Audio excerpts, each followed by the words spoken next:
जिस तरह से कोविड जो है दिन ब दिन बढ़ता जा रहा है, लोगों को जो है डर पैदा हुआ है।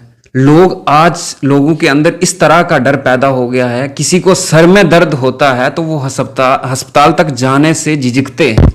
आखिर क्यों?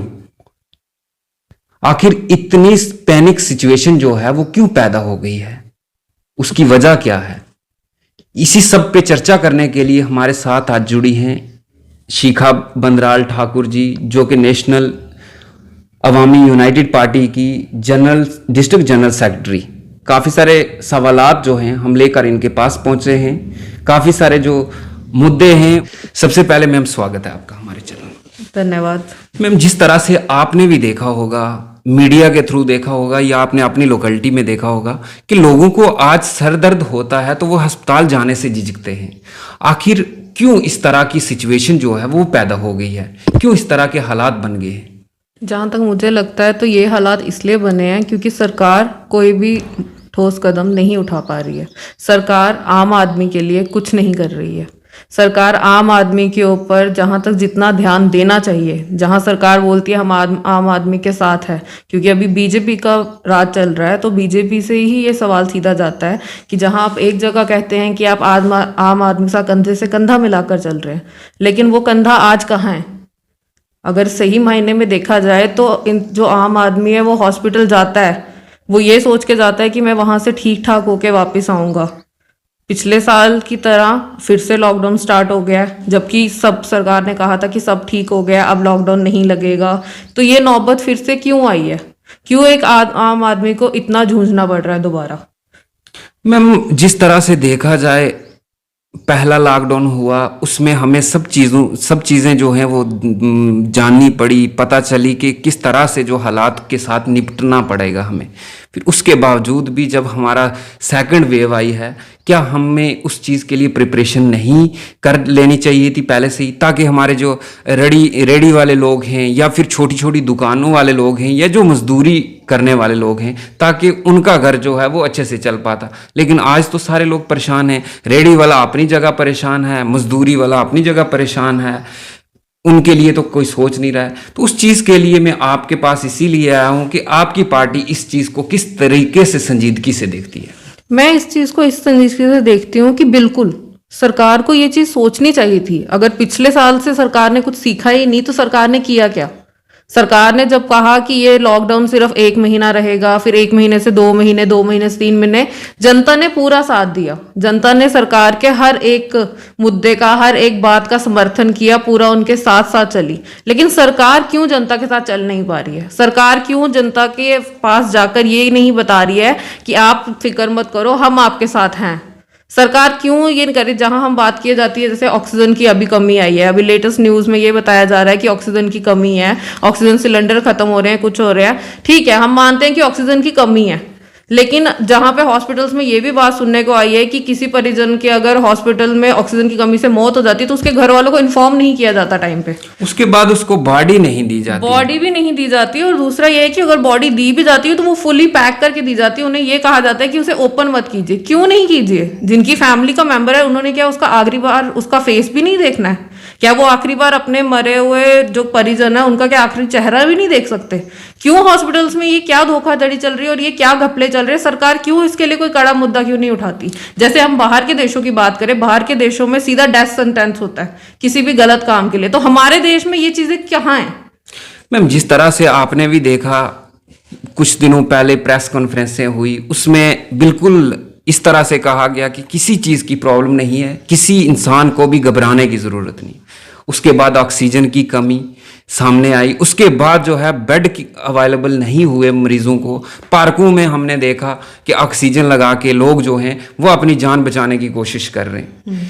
इन चीज़ों को देखते हुए क्या लगता है सरकार जो दावे कर रही है वो खोखले हैं? किस तरह से? अगर ऑक्सीजन है तो वो किसके लिए है? अगर बेड हैं तो वो किसके लिए हैं? अगर गरीब जनता को पार्कों में ही ऑक्सीजन लगवानी है तो वो चीज़ें किसके लिए अवेलेबल हैं? मैं यही बात करना चाहती हूँ कि जहां सरकार कहती है कि हमने पूरी तैयारी की है, हमने हर एक चीज का आम आदमी का पूरा ध्यान रखा है, तो मुझे तो वो ध्यान कहीं दिखता ही नहीं है। मैं अगर आज यहाँ पे अपनी पार्टी के थ्रू खड़े होकर अगर इस लॉकडाउन में बात करने आई हूँ, आपसे बात कर रही हूँ, वो इसी वजह से कर रही हूँ क्योंकि आम आदमी जो है वो जूझना स्टार्ट हो चुका है।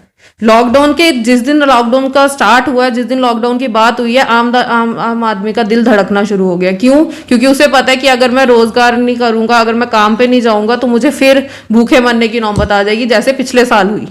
अब अगर फिर से सरकार यही सब कुछ लाना चाहती है तो सरकार ने पिछले साल किया क्या, सीखा क्या सरकार ने उस सबसे? मेरा तो यही मुद्दा है सबसे बड़ा कि सरकार ने पिछले साल के मुकाबले क्या सीखा जो फिर लॉकडाउन की नौबत आई। मैम, नेशनल अवामी यूनाइटेड पार्टी का क्या मानना है, अगर लॉकडाउन और लंबा चलता है तो गरीब लोगों की किस तरह की सहूलियात जो है वो गवर्नमेंट को प्रोवाइड करनी चाहिए? ऐसा तो नहीं है कि जिस तरह से पिछली बार 5-5 केजी पर मंथ राशन दिया गया, अब हर किसी के घर में 2 मेंबर तो है नहीं है कि पूरा महीना वो 5 केजी जो है वो चावल खाएंगे, या उसके बगैर उनको चने दिए गए, उसके बगैर और भी तो काफ़ी सारी चीज़ों की ज़रूरत होती है। तो आपकी पार्टी इस चीज़ के ऊपर किस तरह से देखती है कि क्या क्या सहूलियात जो हैं वो लोगों को प्रोवाइड होनी चाहिए? मैं ये समझती हूँ कि जहाँ पे इन्होंने 5-5 किलो आटा चावल पिछले साल दिया, या चने की दाल, या मोहल्ला मुहैया करवाई, गरीबों को मैं बांटी या कुछ भी किया, उसकी जगह ये गरीबों के अकाउंट्स में जैसे इन्होंने पिछले साल पैसे डाले थे ना, अगर ये 5 किलो आटा की जगह उसी के बराबर का पैसा अगर उनके अकाउंट में डाले ना तो वो ज़्यादा अच्छा रहेगा। जहाँ पिछले साल मोदी जी ने अनाउंसमेंट की थी कितने करोड़ों का पैसा उन्होंने किस में दिया था, स्कीमें लगा के दिया था कि गरीब आदमी तक पहुंचेगा, कोरोना में जिसको चाहिए वो ले सकता है। लेकिन वही पैसा गरीब तक पहुंचा कहाँ? वो तो आधे रास्ते में आते आते आते गरीब तक तो सिर्फ एक चवन्नी ही आती है वापिस। वो तो बीच में करप्शन के रास्तों में से गुजरते गुजरते वो वहीं खत्म हो जाता है। गरीब आदमी तक तो सिर्फ क्या होता है, सिर्फ कागजों में लिखा जाता है कि गरीब आदमी को ये मिला, गरीब आदमी को ये मिला, लेकिन गरीबी कभी दूर नहीं हुई। क्यों होता है ऐसा? ऐसा क्यों करती है सरकार? और जहां तक मैं बात करती हूँ कि हॉस्पिटल्स के बारे में और ये सरकार की नीतियों के बारे में, तो सरकार की एक प्रॉपर स्ट्रेटेजी क्यों नहीं है, एक प्रॉपर तरीका क्यों नहीं है इस सिचुएशन को, इस पैंडेमिक को संभालने के लिए? सरकार को इलेक्शन करना जरूरी है। इलेक्शन के टाइम पे कोई कोरोना नहीं था, कोई कुछ नहीं था, वोटिंग चल रही थी, सब चल रहा था, लेकिन जैसे ही इलेक्शन खत्म हुए तभी लॉकडाउन हो गया, तभी कोरोना वापस आ गया, तभी ये सारा जो ऑक्सीजन की कमियां वगैरह हो गई। अगर ये कमियां थी, ये कमियां अगर थी, अगर पता है कि जो कोरोना है उसकी जो म्यूटेशन है वो बदली है, उसने अपने आप को और इम्यून करके और ज्यादा खतरनाक तरीके से वो सामने आया, उसको जो फेज 3 आया हुआ है अब, तो अगर वो फेज 3 इतना खतरनाक तरीके से सामने आया तो सरकार ने पहले से तैयारी क्यों नहीं की? क्यों पहले ही ऑक्सीजन सिलेंडर्स की, अगर पता था कि कमी होगी, सांस लेने में दिक्कत, क्योंकि सबको पता है कि ये लंग्स की प्रॉब्लम है, लंग्स में ये अटैक करता है ये वायरस, तो सरकार ने पहले ही ऑक्सीजन सिलेंडर्स की जो कमी थी उसे पूरा करने के बारे में क्यों नहीं सोचा? अब अगर ये मीडिया में न्यूज आ रही है कि ऑक्सीजन की कमी है, डॉक्टर की कोई गलती नहीं है, हॉस्पिटल्स की कोई गलती नहीं है, ये ऑक्सीजन की कमी की वजह से लोग मर रहे हैं, तो ये कमी पहले क्यों नहीं सोची गई? सरकार के दिमाग में ये स्ट्रैटेजी क्यों नहीं आई? जहां सरकार के दिमाग में ये स्ट्रैटेजी आती है कि भाई हमने इलेक्शन जीतने हैं, हमने इलेक्शन के लिए ये स्ट्रैटेजी अपनानी, हमने ये तरीकों से इलेक्शन जीतनी है, तो सरकार ने ये क्यों नहीं सोचा कि हमने एक आदमी की जान भी बचानी है ये स्ट्रैटेजीज कर करके? आपने ये चीज देखी होगी कि पीएम फंड में जिस तरह से पैसा जो है वो लोग अच्छे से डोनेट कर रहे हैं, वो पैसा क्या आपकी अवामी पार्टी जो है वो एक ग्राउंड में काम कर रही है, गरीब लोगों के पास जा रही है, उनकी आवाज बन रही है, तो क्या प्रधानमंत्री के फंड से जो पैसा आता है वो ग्राउंड तक किस तरह से पहुंच रहा है? क्या क्या चीजें जो हैं उसकी प्रोवाइड की जा रही हैं? अगर पहुंच रहा है तो, अगर नहीं पहुंच रहा है तो क्यों नहीं पहुंच रहा है? आपकी पार्टी इस चीज को किस तरह से? मैं अपनी पार्टी के थ्रू ये कहना चाहती हूँ कि अगर प्रधानमंत्री की योजना के थ्रू जिससे उन्होंने फंड्स की स्कीम चलाई थी, मैंने खुद उसमें फंडिंग की है, मेरे साथ साथ मेरे रिलेटिव्स में सब ने फंडिंग की। अगर एक जम्मू के हमारी एक फैमिली की बात नहीं है, पूरे इंडिया की बात है, अगर पूरे इंडिया ने फंडिंग दी है तो किसी ने जवाबदेही क्यों नहीं मांगी सरकार से? अगर सरकार को आज ऑक्सीजन की कमी हो रही है, इन चीज़ों की कमी, तो ये कमी तो होनी नहीं चाहिए, क्योंकि हमारी कितनी जनसंख्या है, हमारी करोड़ों के हिसाब से है। अगर हमारी जनसंख्या करोड़ों के, अगर कोई 1-1 रुपया भी दान किया हो किसी ने तो फिर भी कहाँ लिखा जाता है? तो सरकार इसकी जवाबदेही क्यों नहीं दे रही है? सरकार ये क्यों नहीं बताती? सरकार ये बताती है कि इतने फंड्स में पैसे आ गए हैं, लेकिन सरकार ये क्यों नहीं बताती है कि ये फंड्स के पैसे कहाँ गए, कहाँ पहुंचे, कहाँ आम आदमी तक कैसे पहुंचाए, किसके थ्रू पहुंचाए, कैसे आए? क्योंकि सरकार को फिर आखिर में तो मैं यही सोचती हूँ कि सरकार सिर्फ अपने खजाने भरने में लगी हुई है, सरकार को आम आदमी के साथ कोई लेना देना नहीं है। अगर एक सरकार ये सोचती है कि इतने लोग मर गए कोविड की वजह से, लेकिन सरकार ये क्यों नहीं सोचती कि एक घर से अगर एक कमाने वाला भी चला गया कोविड में तो उसके घर का राशन पानी कौन पूरा करेगा? मैम, जिस तरह से अभी हालात चल रहे हैं, इस हालात को देखते हुए आपकी पार्टी या आप अपनी पर्सनली क्या गुजारिश करेंगे गवर्नमेंट से कि लोगों की किस तरह से हेल्प की जाए? क्योंकि आप लोगों के बीच में जाते हो, लोगों की क्या डिमांड है या लोगों को किन चीज़ों की ज़रूरत है? मैं एक आम आदमी की तरह, एक आम आदमी की तरफ से सरकार से हाथ जोड़ के कहती हूँ, हाथ जोड़ के यही गुजारिश करना चाहती हूँ कि आम आदमी को देखो, अपनी आंखें खोलो, अपनी सीटें भरना बंद करो, अपनी सीट के लिए लड़ना बंद करो, लेकिन एक आम आदमी के लिए सोचो। क्योंकि आम आदमी के लिए अगर आप सोच रहे हैं ना, तो ये देश बहुत आगे जाएगा। लेकिन अगर आम आदमी के लिए अगर नहीं सोच रहे, तो फिर इस देश से गरीबी कभी खत्म नहीं हो सकती। क्यों? क्योंकि हॉस्पिटल्स में आप देख लीजिए, जम्मू के हॉस्पिटल्स में देख लीजिए, जब से यूटी बनी है तब से बेड़ा गर्क हो गया हुआ है, तब से सत्यानाश हो गया हुआ है जम्मू का।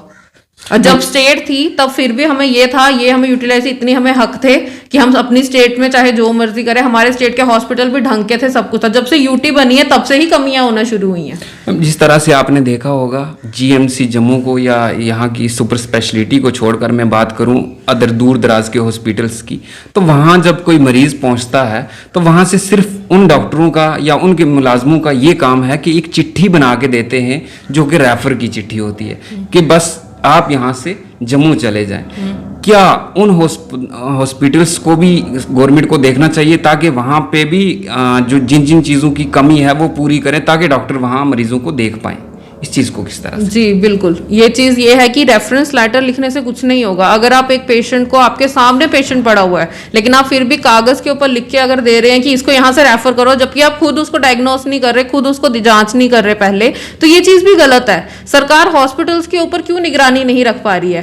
हॉस्पिटल्स में जैसे अगर मैं बात करूँ, मैं कोई पुख्ता बात नहीं कर रही हूँ, लेकिन मैं ये सुन रही हूँ कि अफवाहें सुनने में आई हैं कि यहाँ पे हॉस्पिटल्स में धोखाधड़ी चल रही है, कुछ हेरा फेरी चल रही है, कुछ चल रहा है। तो सरकार क्या कोई कड़ी निगरानी नहीं रख सकती है हॉस्पिटल्स के ऊपर?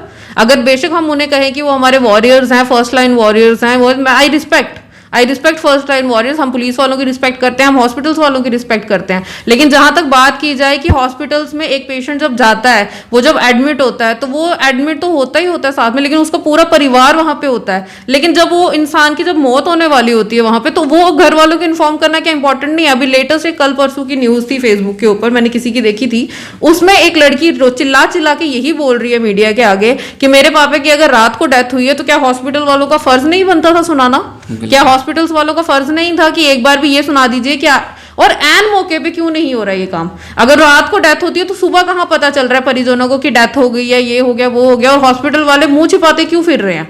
हॉस्पिटल वाले ये क्यों बोल रहे हैं नहीं जी हॉस्पिटल में ऑक्सीजन की कमी थी इस वजह से हो गया? यहाँ तो फिर मुझे चल रहा है कि हॉस्पिटल में जो सिलेंडर्स की बात की जा रही है कि ब्लैक मार्केटिंग हो रही है ऑक्सीजन सिलेंडर्स की, तो ये कहीं ना कहीं यही कारण है कि जहां ज्यादा पैसे मिलते हैं वहां ऑक्सीजन सिलेंडर प्रोवाइड हो जाता है, तो गरीब को जहां ऑक्सीजन मिलना चाहिए, जान तो हर एक की इंपॉर्टेंट है।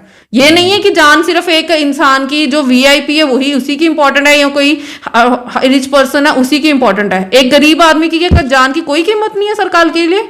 मैं ये चीज सवाल पूछना चाहती हूँ आपके थ्रू, और जिम्मेदारी में ये बोलना चाहती हूँ, मैं सरकार सिर्फ एक ही सवाल करना चाहती हूँ कि आम आदमी के लिए सरकार क्या स्ट्रेटेजीज कर रही है, और उसे पुख्ता एक मीडिया को पूरी की पूरी एक न्यूज बनाई जाए, पूरा मीडिया में ये चीज बताई जाए कि सरकार आगे क्या करने वाली है लॉकडाउन में, या फिर ये लॉकडाउन ऐसे ही लटकता जाएगा, आगे चलता जाएगा 1 महीना, 2 महीना, 3 महीना। क्योंकि अगर ये 1 महीना चलेगा फिर भी बर्दाश्त हो जाएगा आम आदमी से, लेकिन अगर ये 1 से 2 हुआ, 2 से 3 हुआ, या 3 से 4 महीने हो गया, तो आम आदमी का जीना मुश्किल हो जाएगा।